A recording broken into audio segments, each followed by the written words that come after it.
Hola chicos, bienvenidos a esta cuarta cápsula semanal de su materia de diseño de menús de alimentos y bebidas. Y el día de hoy el tema que nos toca abordar es la parte de las cartas en el siglo XIX. Miren, no recuerdo si les había dicho, pero yo usualmente estudio la gastronomía del siglo XIX. Em, Se me hace un periodo bien importante y bien interesante porque es básicamente lo que hace, el siglo que hace que el mundo esté como esté. O sea, la modernidad básicamente se la debemos al siglo XIX, a los avances en la ciencia, en la tecnología, en la gastronomía y en muchas áreas, la literatura, etcétera, etcétera. O sea, es un siglo que en el que se vieron más avances en la humanidad que en muchos siglos juntos anteriores. Entonces, por eso se me hace un siglo bien importante el siglo XIX. Y bueno, para la parte de gastronomía también tenemos cosas bien interesantes y bien importantes. Bueno, en primer momento tenemos que quedar en algo claros. En el siglo XIX es donde nacen las cartas.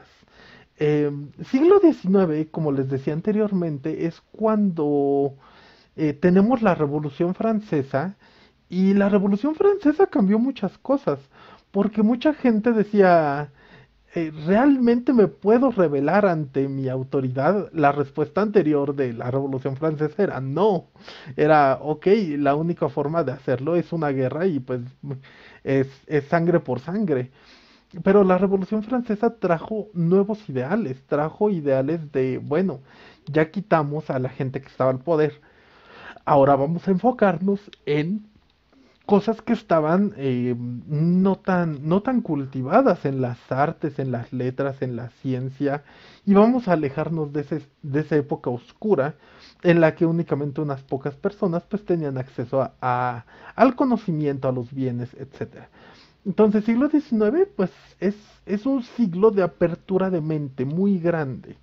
Y de igual manera, la Revolución Francesa nos deja muchos beneficios hacia la gastronomía.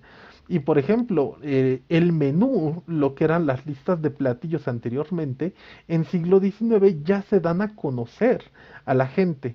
Ya te dan un documento llamado per se, o sea, ya de esa manera menú, en el cual aparece el listado de los platillos que se van a presentar en la mesa. Anteriormente, si tú eras una persona muy educada, tenías un libro de cocina, lo leías y sabías qué posibles platillos podía haber. Entonces, eso era símbolo de educación.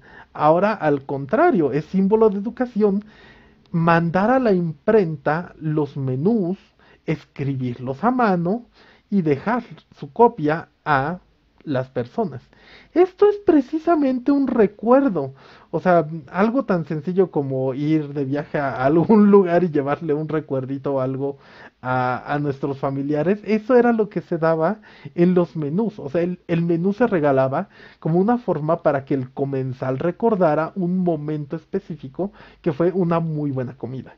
Entonces, los menús se guardaban por parte de las personas para poder recordar ese tipo de eventos tan importantes para la vida de la gente.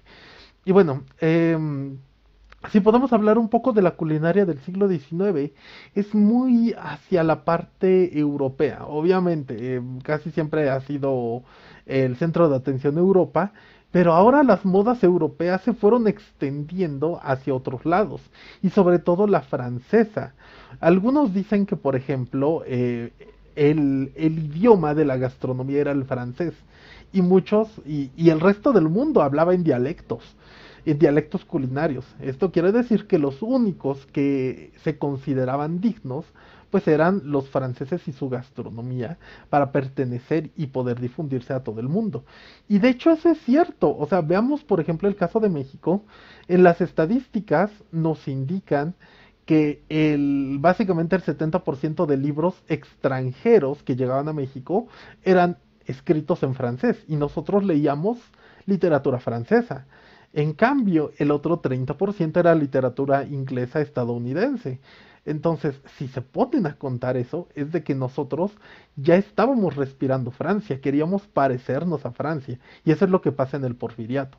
Entonces, básicamente la culinaria del siglo XIX es optar en el mundo por un modelo francés, de restaurantes, cafés, dulcerías, neverías, sociedades, clubes, tener recetarios impresos, tener recetarios manuscritos en mayor medida, hacer grandes banquetes, hacer grandes festines, en estos banquetes y festines hacer lo que viene siendo brindis, etcétera. Entonces, la gastronomía del siglo XIX, les digo, es un acercamiento muy grande a las modas francesas. Entonces, es un ejercicio muy bonito, y pueden ver precisamente que esta gastronomía está muy cercana a la parte de los recetarios. Tenemos otra cosa muy importante que es el espíritu enciclopédico y científico. Y es que, como les digo, el siglo XIX es un siglo de ciencia. Y es muy característico de que toda la gente quiere documentar muchas cosas. Quiere documentar que, no sé, cuántos establecimientos hay em, en lo que viene siendo un pueblo en la ciudad, quiere documentar cómo son las calles, quiere documentar cómo es la cocina, quiere documentar cuántas fondas hay, cuántos restaurantes, cuántas neverías, pastelerías. En los recetarios, algo tan sencillo como que en el siglo XIX se empiezan a editar recetarios en forma de diccionario. Esto pues es espíritu científico y enciclopédico. De igual manera, el menú es parte de este espíritu enciclopédico por documentar las comidas que la gente come. Es, como les digo, las listas de platillos se transforman en menús y bueno, estos menús los mandan o a la imprenta, los hacen manuscritos, también se vale, pero pues es más trabajo. E incluso los llegaban a enmarcar. Si era un marquito de madera, pues era un recuerdo bonito. Pero había veces, por ejemplo en México, se decía que muchos mandaban enmarcar sus menús en marcos de plata, porque México pues era, bueno, todavía sigue siendo productor de plata, pero tampoco en tan gran medida como lo era en siglos pasados.